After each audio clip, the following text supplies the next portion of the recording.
Récemment, j'ai eu la chance d'assister à une conférence de Michel Audin, qui est l'un des pionniers des recherches en France sur la naissance physiologique. C'est un peu le boss du sujet, donc je suis complètement fan et j'étais complètement hystéro à la conférence.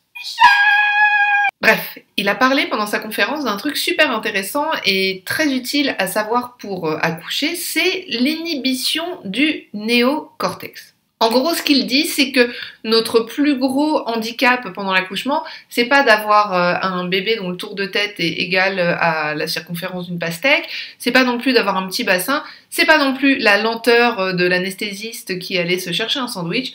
La plus grosse gêne pour notre accouchement, c'est notre néocortex. Mais qu'est-ce que c'est ?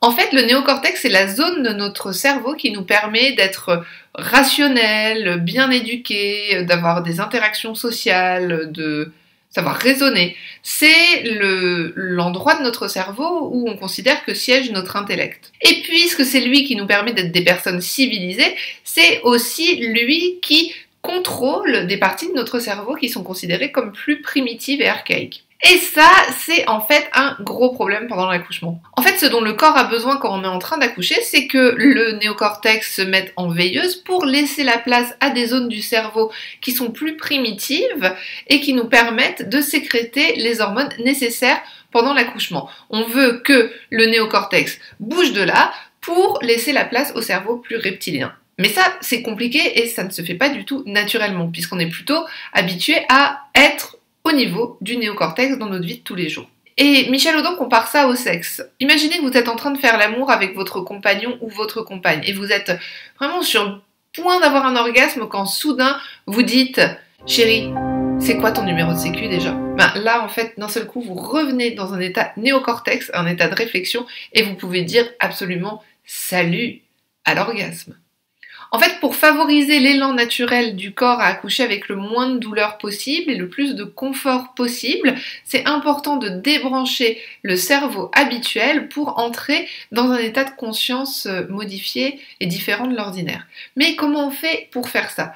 Ce qu'il faut faire, c'est, ce que dit Michel Audin, c'est qu'on doit protéger à tout prix la femme qui accouche des stimulations du néocortex. Et que si on fait ça, à ce moment-là, la femme a toutes les chances de pouvoir accoucher du mieux possible. Qu'est-ce qui stimule le néocortex ? La première chose, c'est les discussions et tout ce qui fait réfléchir, puisque être stimulé intellectuellement, c'est une connexion, une stimulation directe du néocortex. Donc on évite de discuter avec la femme qui accouche, on évite de même l'encourager perpétuellement, on évite de lui poser des questions précises, et on essaye en fait de favoriser le silence autant que possible pour que la femme enceinte la femme qui accouche puisse se mettre dans sa bulle.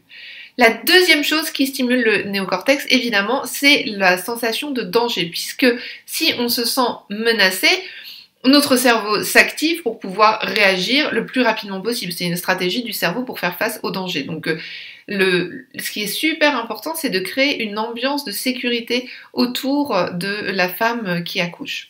La troisième chose, c'est éviter que la future maman se sente observée, puisque si elle se sent observée, elle va se dire de quoi j'ai l'air, qu'est-ce que je peux faire, comment je peux adapter la situation, est-ce qu'il faut que je me refasse mon brushing, etc. Donc, le plus d'intimité possible. Quatrième chose, c'est éviter les lumières vives, donc essayer de créer un contexte de pénombre, en tout cas de lumière faible le plus possible.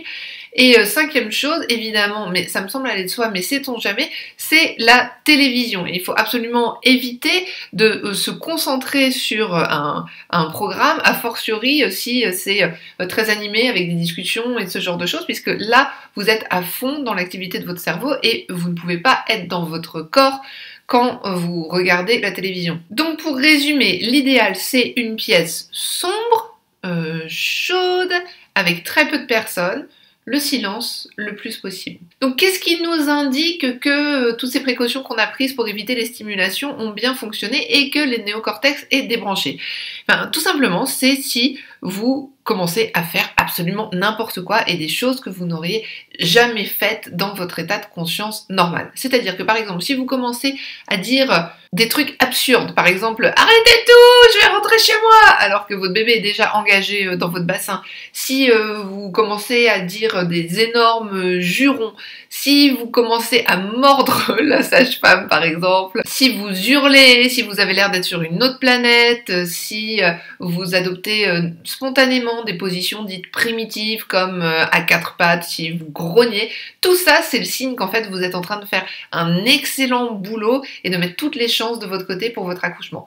Si vous avez peur de ce que ça peut créer comme jugement autour de vous, prévenez votre compagnon ou votre compagne que ça peut se passer, afin qu'ils ne se disent pas « mais enfin chérie, reprends-toi là, qu'est-ce que tu fais ?» Et vous inquiétez pas pour le personnel médical, ils sont vraiment habitués à ce que des choses pareilles se passent, bon peut-être pas les morsures quand même, mais ils sont habitués à ce que des choses pareilles se passent, puisque c'est la fonction naturelle du cerveau en fait, de se transformer de cette manière au moment de l'accouchement. Et à titre personnel, je trouve ça hyper intéressant que l'accouchement nous permette d'explorer, de découvrir des facettes de nous qu'on n'aurait jamais imaginées. Je sais pas si vous avez beaucoup d'occasions dans votre vie de vous transformer en une sorte d'animal et d'activer ce cerveau reptilien qui d'habitude est plutôt en coulisses. Donc c'est aussi une belle expérience de connaissance de toutes ces dimensions. Donc n'hésitez plus, débranchez votre cerveau et allez-y à donf. C'est Minus, c'est Cortex, c'est Cortex et Minus. L'une est pleine d'astuces, l'autre un vrai nimbus. De souris diaboliques, génie génétique. Quelle canaille, ces petites souris cobayes, bye.